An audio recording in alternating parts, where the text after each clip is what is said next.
நீங்க என்னவா மாறணும்னு நினைக்கிறீங்களோ, அதுக்கான எண்ணங்கள நீங்க உருவாக்கணும். உங்க உள்ளத்திலிருந்து அதற்கான எண்ணங்கள நீங்க முதல்ல கொண்டு வரணும். அப்படி கொண்டு வந்தீங்கன்னா, அந்த எண்ணங்கள வந்து திருப்பி திருப்பி நீங்க நினைக்கும்போது, செயல் வடிவம் குடுக்க ஆரம்பிப்பீங்க. அந்த மாரி செயல் வடிவம் குடுக்குறப்போ வந்து, நீங்க என்னவா மாறணும்னு நினைச்சீங்களோ, அதுக்கான செயல் வடிவம் கிடைக்கும். அதேபோல நீங்க மாறி போவீங்க. இதுதான் உண்மைங்க. இத நீங்க யோசிச்சு பார்த்துருக்கீங்களா? சின்ன வயசுலேருந்து நீங்க ஏதாவது ஒண்ணுத்த நினைப்பீங்க. அதே மாரி மாறி போகணும்னு நினைப்பீங்க. அந்த எண்ணங்கள் வந்து உங்கள வந்து அந்த மாற்றத்துக்கு கொண்டு வரும். அதற்கான செயல்பாடுகள் இந்த பிரபஞ்சத்திலேருந்து உங்களுக்கு வர வச்சு குடுக்கும். அதனால நீங்க என்னவா மாறணும் அப்படின்னு நெனைச்சாலும், முதல்ல அதுக்கான எண்ணங்கள வடிவமைக்கணும். உங்க உள்ளத்திலிருந்து எண்ணங்கள கொண்டு வரணும். அந்த மாரியான எண்ணங்கள கொண்டு வரும்போது என்ன நடக்கும்?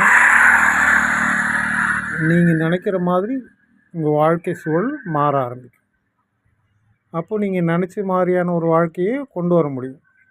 சில பேர் ஏனோ தானோன்னு ஒரு வாழ்க்கைய வாழறாங்க. குடிச்சோமா, கும்மாளம் போட்டோமா, குடிகாரனா மாறி போனோமா, இந்த மாரியும் சில பேர் இருக்காங்க. ஒண்ணும் பண்ண முடியாது. அது அந்த எண்ணங்கள் தான் அவங்கள வந்து வடிவமைக்குது. அதே மாரி எண்ணங்களுக்கு அவங்க போயிட்டாங்க. ஒண்ணும் மாத்த முடியாது. நீங்க நல்ல விதமான எண்ணங்களுக்கு போகணும். நல்ல விதமான எண்ணங்கள உங்க உள்ளத்திலிருந்து கொண்டு வந்தீங்கன்னா, இந்த நல்ல எண்ணங்கள் வந்து நல்ல வாழ்க்கையை சீரமைச்சு கொடுக்கறதுக்கான செயல்பாடுகளை உங்களுக்கு உண்டாக்கி தரும். ஏஐ மாதிரி தாங்க. ப்ராம்ப்ட்டு ஸ்கிரிப்ட் கொடுக்குறோமா, அதுக்கான படத்தை வந்து வீடியோவாக மாற்றி கொடுக்குது இல்லையா? அதே மாதிரி தான் நம்ம வாழ்க்கையும். நம்ம ஸ்கிரிப்ட் வந்து நம்ம ப்ராம்ப்டை வந்து நம்ம உள்ளத்துக்கு கொடுக்கணும். நம்ம மூளை வந்து அதை வந்து செயல் வடிவமாக மாற்றி நம்ம வாழ்க்கையை மாறுவதற்கான வாய்ப்புகளை கொடுக்கும். இந்த உண்மை தெரிஞ்சதுன்னா நீங்கள் முன்னேறி போகலாம். உங்கள் வாழ்க்கையை நீங்கள் மாற்றிக்கலாம். நல்ல முன்னேற்றமான வாழ்க்கைக்கு நீங்கள் மாறி போகலாம். நன்றி.